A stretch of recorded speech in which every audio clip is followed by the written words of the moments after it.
Você já ouviu falar no cinema novo? Depois do Oscar de Ainda Estou Aqui, muito tem se falado sobre o ressurgimento e a importância do cinema brasileiro. Mas você sabia que a gente tem uma tradição no cinema que vem lá desde a década de 50 e 60? Se inscreve aí que eu te conto tudo isso.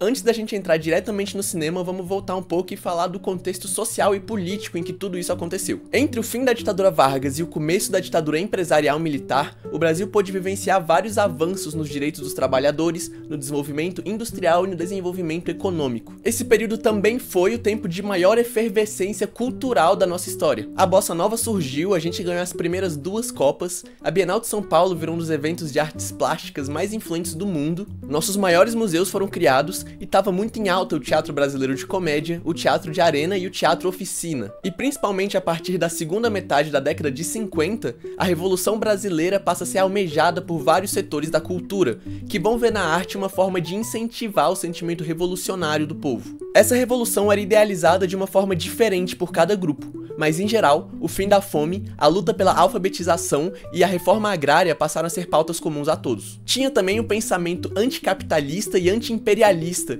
que visava superar esse sistema que era visto como falho, limitado e explorador. É também nessa segunda metade dos anos 50 que o governo de Juscelino Kubitschek vai trazer uma esperança de um Brasil avançado, que se aproximava cada vez mais dos países desenvolvidos. Isso tomava forma na sua proposta ousada de desenvolver o país 50 anos em 5, além da construção da nova capital e do desenvolvimento da indústria automobilística. A pesquisadora Heloísa Teixeira diz que o desenvolvimentismo e o nacionalismo eram muito presentes ideologicamente no campo da cultura, e o ambiente de otimismo e crença num salto desenvolvimentista vitorioso estimulava novas formas de produzir e de pensar a arte. No cinema, até então, Glauber Rocha, um dos principais idealizadores do cinema novo, dizia que sofríamos na carne a tirania da chanchada. Que levas nesse caixão?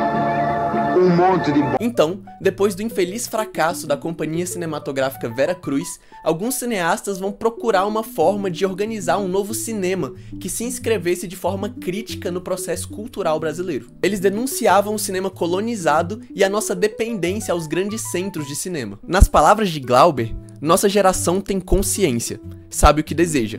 Queremos fazer filmes anti-industriais. Queremos fazer filmes de autor, quando o cineasta passa a ser um artista comprometido com os grandes problemas de seu tempo. Isso constituiria o cinema novo. Os artistas do CPC que produziam na mesma época, também com objetivo revolucionário, acreditavam que a arte tinha que ser didática, para que ela fosse eficaz no processo de conscientização do povo. Isso causava algumas intrigas com o pessoal do cinema novo, porque eles achavam que tentar demais ser didático ia estragar a obra. Sobre isso, o diretor Cacá Diegues disse numa entrevista em 1962 que ele percebia que os artistas de esquerda se perdiam entre achar uma arte transformadora e uma arte livre, que não tivesse nenhuma amarração. Para ele, as produções nos moldes do CPC eram na verdade nocivas, porque elas não incentivavam o pensamento crítico e na verdade só repetiam discursos políticos. Então, ele defende o lado do cinema novo. Estamos preocupados em transformar consciências, não levá-las a uma forma de fazer entorpecimento. Transformá-las profundamente, levá-las a novas formas de raciocínio. O CPC chegou a patrocinar filmes como 5 vezes Favela, mas eventualmente a maioria dos cineastas foi deixando o grupo, porque eles discordavam da forma que o CPC instrumentalizava a arte.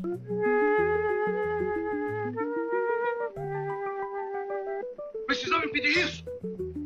Não só entre os cineastas, mas entre os artistas de uma forma geral nessa época, o objetivo era construir uma arte nacional popular, que, como disse Cacá Diegues, contribuísse para a desalienação das consciências. Mas aí surge uma questão: quais os problemas deveriam ser retratados no cinema de um país subdesenvolvido?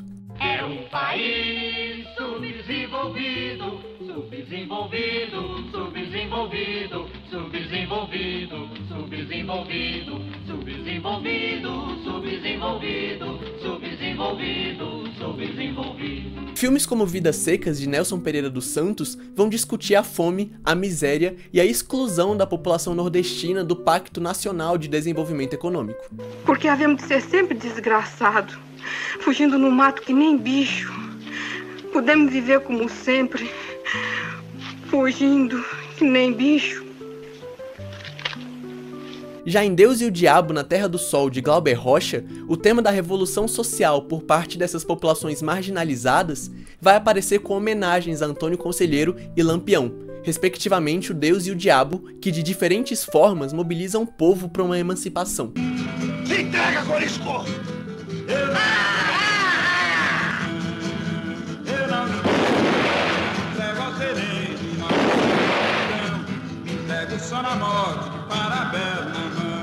Não coincidentemente, durante o governo de João Goulart, quando esses filmes foram produzidos, as ligas camponesas organizavam os trabalhadores do campo de uma forma que o Brasil nunca viu nem antes nem depois. As ligas, idealizadas por João Pedro Teixeira, mobilizavam a população do campo pela Revolução Brasileira, defendiam seus trabalhadores e lutavam pelos seus direitos. O pesquisador Marcelo Ridente diz que principalmente nos anos 60, as expressões políticas, artísticas e científicas voltadas para a Revolução Brasileira tinham uma ligação íntima. A revolução viria do povo, então o cinema e as demais artes deveriam se aproximar dessa fonte. Como dizia Nelson Pereira dos Santos, autor de Mandacaru Vermelho, o cinema emana das ruas, do próprio povo. Esses cineastas se viam como porta-vozes do povo brasileiro, falavam dele, por ele e davam voz a ele. Eles buscavam as raízes do autêntico homem do povo, cuja identidade nacional seria alcançada com a Revolução Brasileira. O próprio João Pedro Teixeira, já mencionado idealizador das ligas camponesas, foi personagem de um filme de Eduardo Coutinho,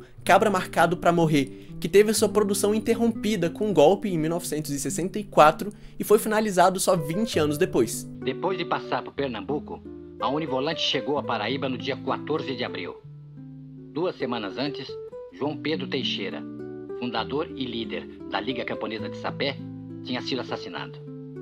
Já depois do golpe militar, Glauber Rocha vai sintetizar o seu pensamento político sobre o cinema no manifesto Estética da Fome. Para ele, a fome é um traço distintivo na vivência social dos países periféricos e subdesenvolvidos. Ele então dizia que o cinema novo representava a fome latina e a sua mais nobre manifestação cultural, a violência. Nas palavras dele, e dialogando muito com o pensamento de Frantz Fanon, ele diz: "Uma estética da violência, antes de ser primitiva, é revolucionária.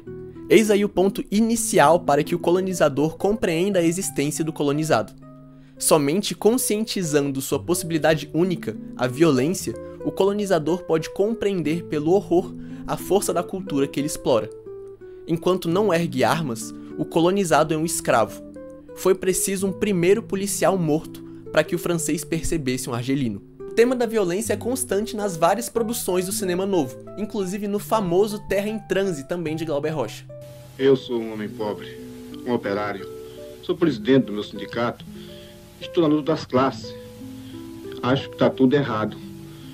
E eu não sei mesmo o que fazer.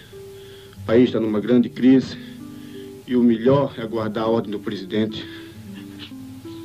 Estão vendo que é o povo? Um imbecil, um analfabeto, um despolitizado. O filme de 1967 é crítico aos movimentos de esquerda pré-64 e repensa a cultura política brasileira. O impacto cultural e político do filme na época foi gigantesco, e um exemplo disso é a fala de Caetano Veloso, que diz que Terra em Transe influenciou o movimento tropicalista muito mais do que os Beatles ou qualquer artista musical. Por outro lado, a participação e leitura política dos cinema-novistas era limitada. O cineasta mais envolvido diretamente na militância política foi Leon Risman, diretor de 5 vezes Favela, Maioria Absoluta e Garota de Ipanema. Ele era membro do Partido Comunista Brasileiro, parte do CPC, e foi o responsável por trazer a maioria dos cineastas do cinema novo às suas formações políticas. Ainda assim, como dizia Nelson Pereira, a sua principal influência era Walter Benjamin, e não Marx. Glauber Rocha, apesar de não se tornar militante, foi o único membro do cinema novo a apoiar a guerrilha armada no Brasil durante a ditadura empresarial militar. Enquanto ele estava no exílio, ele teria recebido dinheiro de Godard e de Sartre para repassar para a LN, a organização guerrilheira liderada por Marighella. Eduardo Coutinho também foi membro do CPC e chegou a se filiar ao Partido Comunista, mas sua participação não foi tão ativa. Assim como Leon, Coutinho também era declaradamente influenciado por Walter Benjamin. A falta de leitura política dos cinema-novistas também é evidenciada pelo fato de não ter sequer uma cineasta mulher envolvida no movimento. Heloísa Teixeira diz que não é uma coincidência e sim uma exclusão ativa das mulheres no processo criativo. As mulheres diretoras, roteiristas, fotógrafas e montadoras na época não eram poucas nem amadoras, mas elas eram desprezadas. Além disso, a objetificação da mulher nos filmes do cinema novo também é um tema amplamente debatido. A proximidade política dos membros do cinema novo com o PCB fez com que os seus opositores cunhassem o apelido de cinema Didanovo, em referência a Andrei Didanov, idealizador do realismo socialista e símbolo de uma arte instrumental no Brasil, uma arte instrumentalizada para a política. O principal conflito era entre os cinema novistas e o grupo Opinião, que divergiam em incontáveis questões estéticas. Sobre essa rixa, Denoy de Oliveira, membro do Teatro Opinião, comenta que o que acontecia naquele momento é que os filmes não estavam chegando até o público, então se discutia a eficácia. Faziam filmes muito importantes do ponto de vista político, mas eles não conseguiam, no seu trabalho de linguagem, atingir o público. E nós achávamos que era importante não somente ficar na busca de uma qualidade isolada, mas também de uma eficácia política. Tínhamos uma visão muito concreta de que nós não estávamos realizando um filme para apresentar lá no Nordeste ou na favela. Estávamos localizados num teatro em Copacabana, que tinha uma bilheteria, e se aquela bilheteria não sustentasse o espetáculo, não se conseguiria desenvolver o trabalho, nem cultural, nem político, nem sobreviver. O debate sobre como a arte com preocupações políticas deve ser sempre retorna, e os artistas sempre condenam a estética que se distancia da sua visão política sobre arte. Fato é que a arte nunca vai se prender a obrigações por muito tempo, e é possível sim, por mais que difícil, achar um meio termo entre didatismo e arte, quando se trata da divulgação de um discurso por meio da produção cultural. Como a arte está sujeita a uma superestrutura ideológica chamada de senso comum, quando não se pensa politicamente sobre ela, ela vai caminhar sozinha para aquilo que a gente chama de pensamento dominante. Pensando politicamente as obras e buscando uma revolução social a partir delas, diferentes artistas vão chegar a conclusões diferentes sobre os meios para alcançar o mesmo fim. Mas esse fim não vai ser alcançado unicamente através da arte. Sobre as divergências entre o grupo Opinião e o cinema novo, o crítico Ferreira Goulart dizia que existiam sim divergências no plano estético, mas no plano político, eles estavam de acordo e lutavam juntos. E o que importa é isso, lutar junto. Eu sou o Koba e espero que vocês tenham gostado.